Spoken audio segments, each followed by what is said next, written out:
El llamado pastoral. En este momento vamos a hacer la parte 1 de lo que es el llamado pastoral. Dicen las Escrituras: os daré pastores según mi corazón, que os apacienten con ciencia y con inteligencia. Debemos partir desde la premisa de que el trabajo pastoral es un trabajo científico, no es para cualquiera, es para aquellos que han sido llamados por el Señor. ¿Qué es el llamado pastoral? El llamado pastoral, una definición que pude hacer es la elección de Dios a una persona, llamándola y apartada por el Espíritu Santo para formar el carácter de Cristo en los que tiene a su cuidado, enseñando y dando a conocer los misterios del reino revelados para su crecimiento y fortalecimiento espiritual, para que se multiplique en otros, sobre los cuales tendrá que rendir cuentas ante el Eterno. El pastorado es como esta herramienta. Esta herramienta es un regalo de mi hijo mayor. En esta herramienta tenemos un golpeador por su martillo, tenemos la uña del otro lado, como también tenemos una pinza donde podemos agarrar cosas y cortar con el alicate. No obstante, tiene más funciones como cortaplumas, una pequeña sierra, destornillador, abrelatas y otra sierra diferente. El pastorado es similar, es un combo de varias funciones en una. Dicen las Escrituras, Hebreos 13:7. Acordaos de vuestros pastores que os hablaron la palabra de Dios, considerad cuál haya sido el resultado de su conducta e imitad su fe. 1 Pedro 5:2 y 3. Apacentad la grey de Dios que está entre vosotros, cuidando de ella no por fuerza sino voluntariamente, no por ganancia deshonesta sino con ánimo pronto, no como teniendo señorío sobre lo que están a vuestro cuidado, sino siendo ejemplo de la grey. Hechos 20, 28 y 29. Palabras del apóstol Pablo cuando dice: por tanto, mirad por vosotros y por todo el rebaño que el Espíritu Santo os ha puesto por obispos para apacentar la iglesia del Señor, la cual Él ganó por su propia sangre. Porque yo sé que después de mi partida entrarán en medio de vosotros lobos rapaces que no perdonarán al rebaño. Hechos 13, 2 y 3 nos dice: ministrando estos al Señor y ayunando, dijo el Espíritu Santo: apartadme a Bernabé y a Saulo para la obra que os he llamado. Entonces, habiendo ayunado y orado, les impusieron las manos y los enviaron. El llamado pastoral tiene muchas aristas y cada una nos presta una función diferente. Es como si tuviéramos una paleta de colores.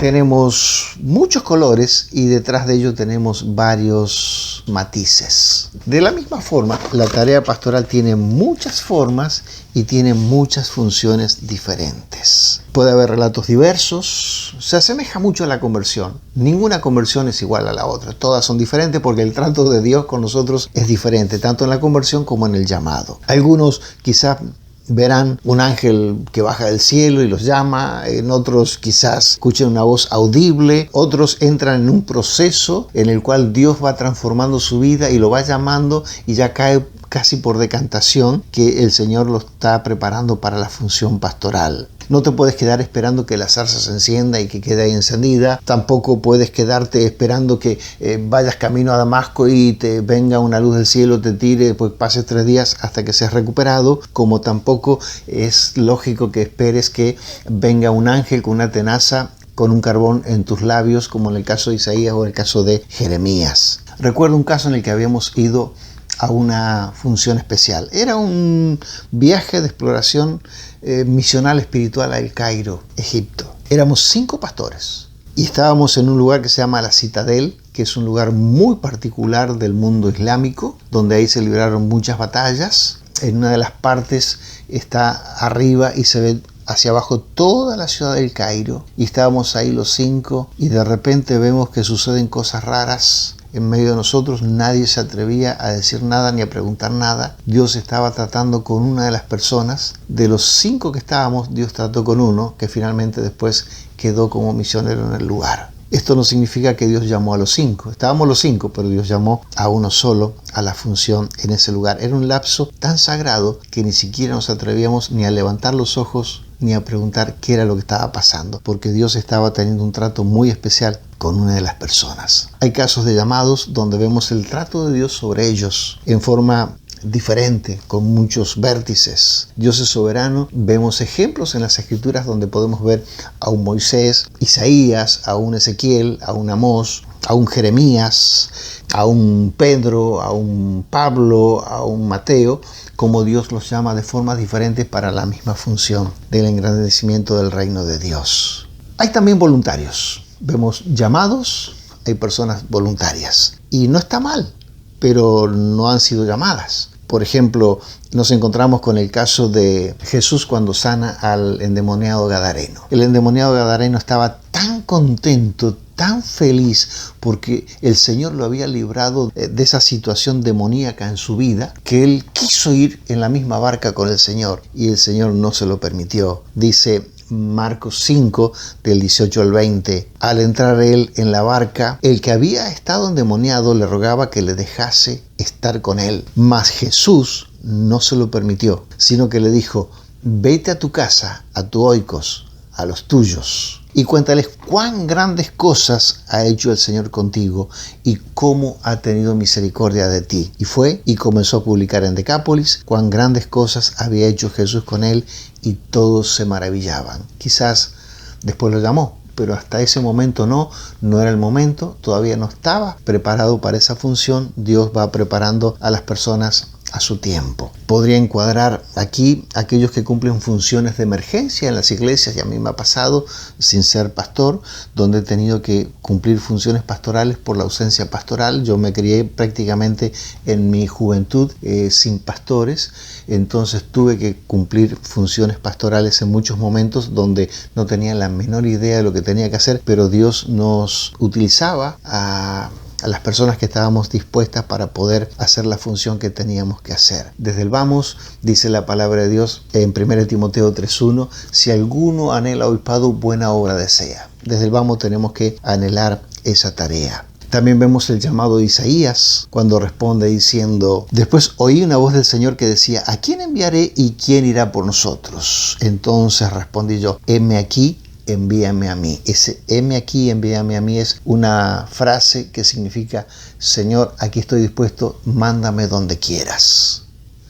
Hay asalariados. Vemos llamados, vemos voluntarios y vemos asalariados. Hay asalariados, algunos que se ofrecen voluntariamente sin calcular el precio de lo que es el llamado. Hay una franja de asalariados que solo piensan cegadamente en los beneficios del pastorado y no en las demandas. Hay algunos que lo hacen empujados por sus familias. Hay familias que dicen: no, tú tienes que ser pastor. Y no significa de que lo tengan que ser. Si Dios no los ha llamado, finalmente van a fracasar. Pero cuando Dios llama, Dios es el que se encarga de respaldar a las personas que Él ha llamado. Y muchas veces terminan en profundos fracasos. Muy pocas veces he visto que superen los 3 años de labores aquellas personas que han entrado forzadas a un ministerio en el cual no han sido llamados, sino que han entrado forzadamente. Muchos de ellos finalmente, tristemente, terminan fuera del Señor, apartados de la fe. Evangelio de Juan, capítulo 10, versos 1, versos 8, 12 y 13, lo vamos a ver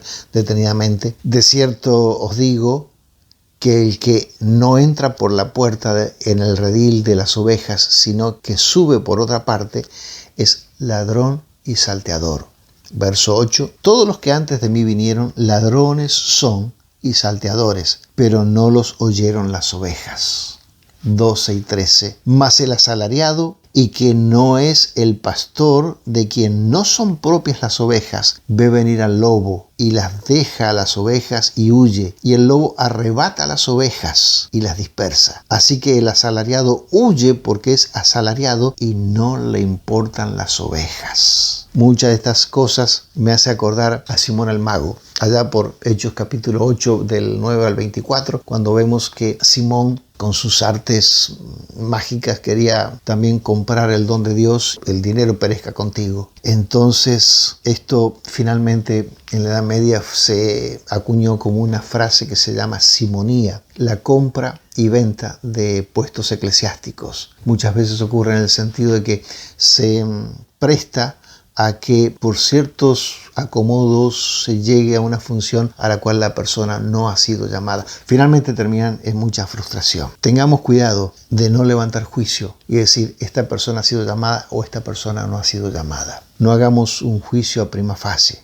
porque podemos encontrarnos con un error grave, por lo cual Dios está haciendo un trato especial con la persona, por más que no veamos resultados, pero vemos en la persona que Dios está haciendo la obra y está tratando con la persona y la está perfeccionando para ser un vaso de honra. Dice Filipenses 1:6, estando persuadido de esto, que el que comenzó en vosotros la buena obra, la perfeccionará hasta el día de Jesucristo. Significa que Dios va a hacer la obra tarde o temprano. Cuando la persona es llamada, Dios se va a glorificar en el trabajo que esa persona haga, porque Dios es el que llama. El llamado no surge en las Escrituras como una vertiente clarísima, es muy diversa y no podemos poner un molde, porque Dios actúa de una forma diversa porque Él es soberano. En su soberanía Él llama, y cuando Él llama no hay quien se resista, porque el que se resiste entra en lo que es la desobediencia, y nadie que conoce al Señor profundamente quiere ser desobediente. Si has sido llamado por el Señor y no ves resultados, no te preocupes. Si tú tienes la certeza que Dios te ha llamado,